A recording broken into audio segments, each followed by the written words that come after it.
आई येडेश्वरीचं मंदिर आणि आता सूर्योदय होत आहे. सूर्य मावळत असताना बघा ते. बाप्पा काय सुरू आहे नेमकं आज शेतात? शेतीची लेवलिंग चालू आहे. काय होतं, ज्यावेळेस आपण रब्बीला शेतीची सुधारणा करतो का त्यावेळेस पाणी द्यायचं असतं. हां हां. आणि पाणी देताना आपण लेवल नसते शेतीची, तर पाणी एका साईडला लागतं, त्यासाठी लेवलिंग चालू आहे. तर हे पाणी शेतात मोरण्यासाठी ही लेवल करणं आवश्यक आहे. हां, आवश्यक. तर ही पूर्ण ही शेतीची मशागत अशा प्रकारे सुरू आहे. हे बघा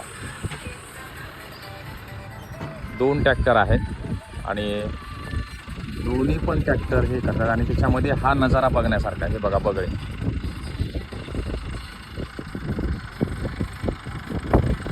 त्यांचं खाद्य शोधण्यासाठी बगळे कसे जमा झाले ते बघा. खूप सारे.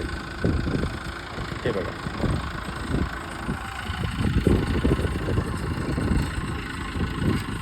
हे अशी जमीन लेवल करून घ्यायची पूर्ण.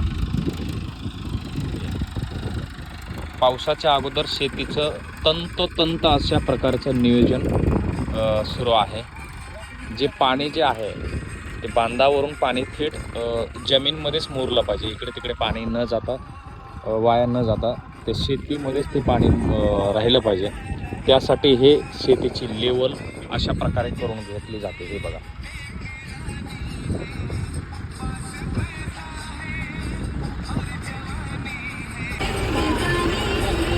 हे बघा अशा प्रकारे हे माती पूर्ण कडेला नेऊन टाकली जाते आणि नंतर ती लेवलिंग केली जाते. हे बघा.